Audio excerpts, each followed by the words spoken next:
am Dr. Bunny McFadden, and this is a presentation about decolonizing pedagogy through autoethnography. Before we begin, I'd like to establish that I'm working with you as a co-conspirator.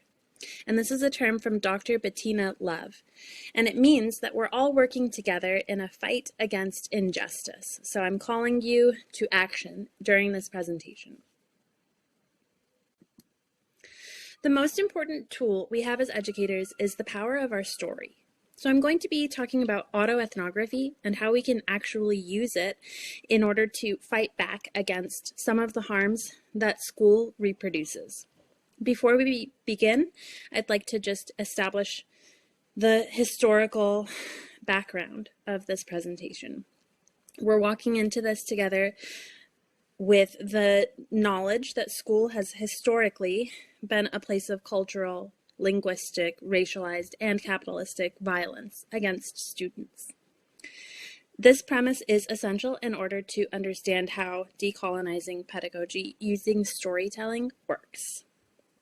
If I use terms that you might not be familiar with, or if you have further questions, I will have contact information at the end of the presentation.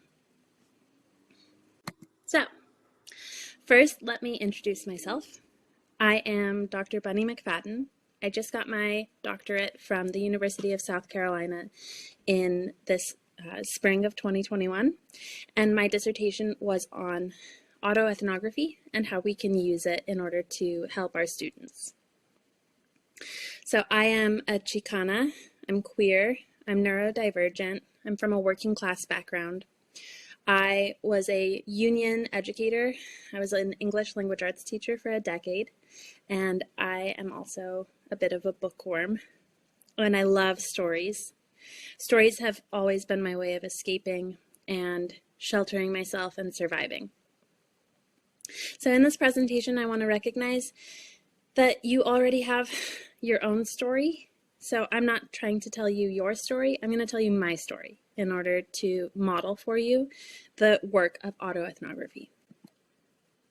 Okay, so anytime we have a lesson or a presentation, it's always really important to establish our primary goal. So our primary goal today with my presentation is, I want you to witness this in action and walk away with your own idea of how to tell your own story. So, I'm going to talk about a bunch of different concepts. The three main topics of today are backward design, autoethnography, and artifactual literacy. These are the three elements of effective pedagogical storytelling. So this hopefully will have a little bit of theory, but also a lot of practice, how you can actually put this into practice. So autoethnography, the term itself, is from different scholars who were working in the 70s and 80s. And I primarily focused in my dissertation on Gloria Anzaldúa, who was a queer Chicana theorist, and she was active in the borderlands. And since I'm from Albuquerque, New Mexico, which is in the Rio Grande Valley, I related a lot to her writing about herself. So autoethnography is a means of survival in the hostility of the ivory tower. And it's particularly useful if you are, if you have an identity that has been historically marginalized. And that's why it's so powerful, because those of us who do feel like outsiders or imposters or posers can use our stories to actually gain footing in this hostile environment. Okay, so the first concept I'm going to talk about is understanding by design. Understanding by design is this methodology that states that you should have a clear direction and goals before you even begin planning your lessons or before you even begin planning your learning experiences. So the way that you do this is you always start with a goal or destination in mind, and you know exactly what you want your learners to be able to do at the end of your lesson or your learning experience. So this is essential before you start telling your story, because autoethnography does have a very specific methodology and a purpose, and it's not just rambling on about your story. One example from my own past as an English language arts teacher is I wanted to teach a book called To Kill a Mockingbird because it's always been taught at the 9th grade, which is about a 14, 15-year-old student. And then I realized that I didn't have a solid reason on why I actually wanted to teach that specific book. So then I ended up deciding to do a lecture on understanding artifacts of a given time period instead. So just thinking about what I wanted my students to be able to do helped me to refocus and helped me to decide what I wanted from my students as part of that experience. Okay. So one concept behind curricular design is this idea of a hidden or shadow curriculum. And it's kind of the message that we relay to our students about what we're prioritizing, what we're framing as essential knowledge. And it shows in how we choose the topics that we discuss in class, what we spend more time on, how we frame a particular discussion. And oftentimes, if we're not very thoughtful about this before we go into a lesson, we can end up regurgitating some of the problematic ways that things have been taught in the past. So when we're talking about English language arts, for instance, there's usually discussion of a literary canon. So in order to avoid just replicating Eurocentricity and replicating kind of a white man's world or a white man's paradigm or perspective, we can recenter different voices and really critique ourselves and why we're choosing that particular unit. So when we only include a few voices, we're jumping in without knowing how deep the water is. So that's why it's important to think about why you're teaching something. So for instance, if you want to teach poetry, why? What's your goal? What do you want your students to be able to do? Do you want them to be able to analyze poetry in order to critique it? Do you want them to be able to write their own poetry? So these are all different goals, and they all have different approaches. Okay. So once we've established what we're doing, why we're doing it, and we've really questioned ourselves, we can get into the concept of autoethnography. Autoethnography is the exploration of the self through writing. However, you don't necessarily have to write your story in a traditional way in order for you to participate in autoethnography. It's mostly reflection and research about the self. So there's a variety of ways of doing it, and I'll get into that in a few slides. And it basically requires that you are critical in nature and you're questioning power structures. So it's not just writing about the self, it's analyzing the self. And that's what makes it count as research. So examples of autoethnography are Gloria Anzaldúa, who I talked about, and she was a scholar who worked to legitimize writing about the self as a rebellious act, but also as a form of research. Another example is Oliver Sacks. A lot of people are familiar with this researcher. He was a famous neurologist, and the reason that his stories spoke to so many people and such a wide audience is because he wrote from his own perspective. He actually struggled with face blindness, and he wrote about his own experiences with that in addition to writing about his patients. So he made neurology accessible.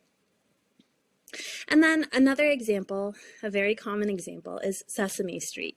The reason that I include this in this slideshow is because it tells stories and has a storyline for every character, and it's familiar to a wide audience. So if you have an administrator who is ever questioning why you're using autoethnography in your classroom, you can point to a very well-researched, publicly funded series called Sesame Street, and you can say, look, if they can do it in Sesame Street and it's educational programming, then we can do it in the classroom at any level. There's research behind it. Okay, so my next concept is artifactual literacy. Artifacts are ways of interrogating our stories. They help us to jump into different things that have happened to us. They ground our stories in realia, and that's a concept from the linguist's perspective. It provides a means for us to understand, remember, and share. So here are some examples of realia. You could use digital footprints. So you can go back into records that you kept of your teaching experiences or of your experience as a student. A lot of people use social media, and social media has an archival feature to it. So you can go back and look at different experiences that you had on your first day of school or during final exam week. This helps you to refocus and recenter these different autoethnographical experiences. Another example would be everyday objects, like the kind of things that you would bring to show and tell. And the reason that you can use those is you can bring them in order to ground yourself, and oftentimes just sitting with that object in front of you can help you remember different stories and different experiences. And a third example would be an actual space, like revisiting your childhood home or a car that you took on a particularly meaningful road trip. And these spaces can also trigger memories. So what is artifactual critical literacy? It's engaging with that object or that digital footprint or that space. And it helps you to examine a few different things. So I listed a bunch of examples. Value. You could analyze what the object meant to you and what it signifies to others and what it tells you about yourself.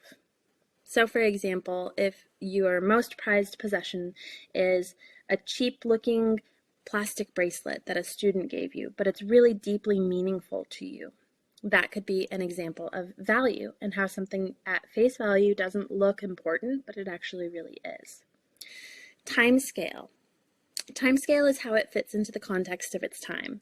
So for instance, if you have an object from the early 2000s that was around the time period of great upheaval in the American ethos, that could be very relevant to how you talk about that object. Like if you have something with an American flag printed on it, and I know that's an American-centric example, but that's where I'm from, so. The next one is space. Space can be how heavy something is or how small it is. So for example, I was going through my daughter's clothes and I saw her coming home outfit that I dressed her in when she came home from the hospital, and she was so tiny, and the space of the object actually reminded me of that fragility and that vulnerability. Production means who made it and how did you acquire it, and that can have a whole story in and of itself. Mode could be different ways that you've accessed the material. So like a recording of a sound, right? Or you could have a video that you're playing. And then the relation to power is like, what does it say about the dominant power structures of the time? So my example that you can see here is it's a Victrola, a record player, and it can tell us a lot about a given time period.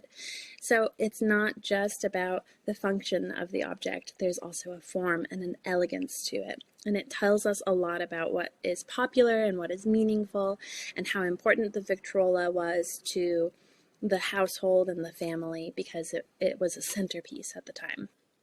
So the way that you employ artifactual literacy is you use Hawk's ladder of influences, and you basically look at an article and you really examine all of these different ways that it tells stories and helps us interrogate situations that we've been in.